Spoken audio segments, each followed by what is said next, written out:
waxay ahaayeen taajiriin balse waxay isu beddeleen fuqarro dhulkii laga maamuli jiray ganacsiga galbeedka Afrika.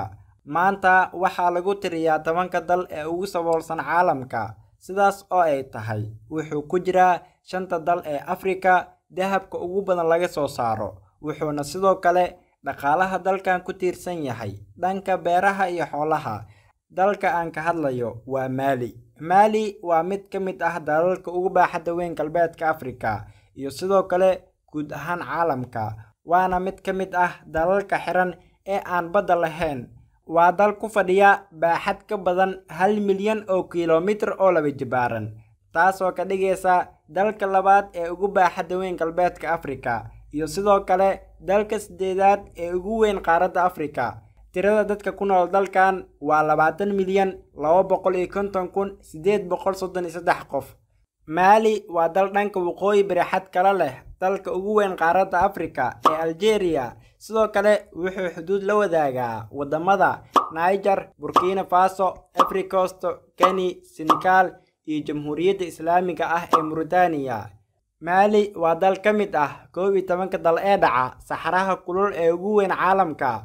Wuxuu u qaybsamaa 3 gobol oo dabiici ah oo kala ah saxaraha qallalan ee waqooyiga, dhulka siman ee saxaramoodka ah ee bartamaha ah, iyo dhulka cawsku fidsan yahay ee koonfurta ah. Caasimadda dalkan waa Bamako, waxaana ku nool in ka badan 2 milyan oo qof, waana magaalada ugu weyn ee dalka. Sidoo kale waa mid ka mid ah magaalooyinka Afrika ee sida degdega ah u korayo. 50% oo dadka dalkan ah waa dadka la yiraahdo Mandey.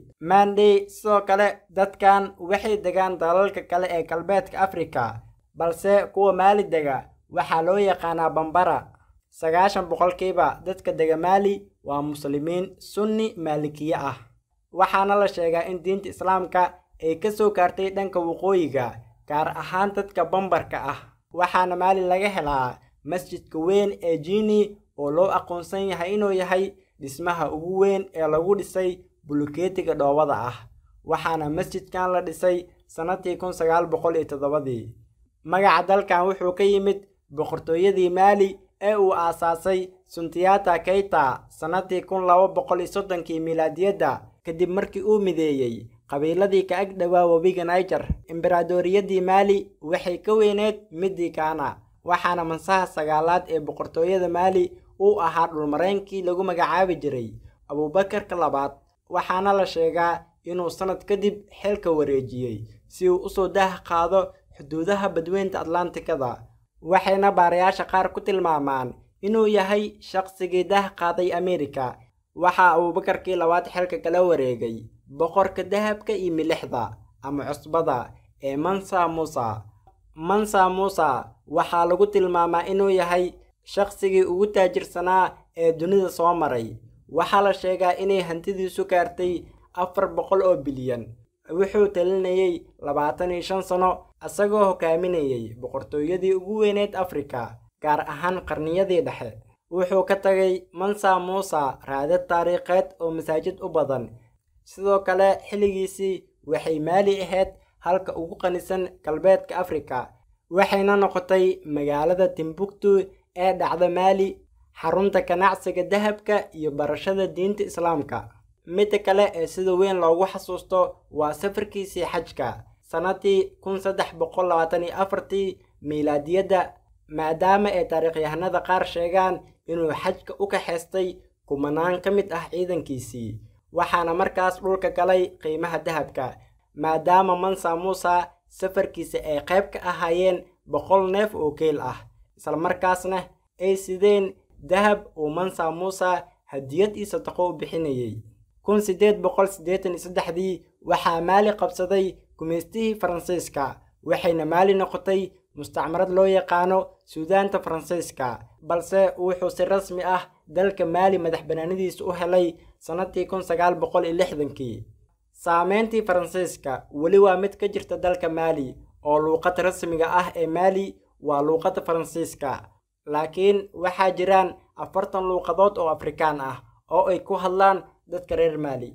Kadib xornimadii ayadoo dowladnimada Mali curtun tahay, waxaa 1968 la afgambiyay madaxweynihii ugu horreeyay Mali Modibo Keita waxaana xukunka la wareegay Moussa Traoré wuxuuna xukumayay Mali ilaa 1991 waxaana Traoré xukunka looga tuuray kacdoon uu horkacayay ama tuutumani waxayna Mali kacdoonkaas kadib qaadatay nidaamka dimuqraadiga ah waxaana 2 jeer oo isxigta doorashada ku guuleystay muddo 10 sano ahna dalka hogaaminayay Alpha Omar Kanore waxaa isagana xilka kala wareegay ama tuutumani oo ahaa hogaamiyihii kacdoonka ku riday Moussa Traoré 1991 sidoo kale waa shakhsiga xabsiga u taxaabay Traoré ama tuutumani wuxuu xilka la wareegay sanadii 2002 waqtiguse mar buu ka weecdaaye asagana waxaa la afkambiyay sanadkii 2012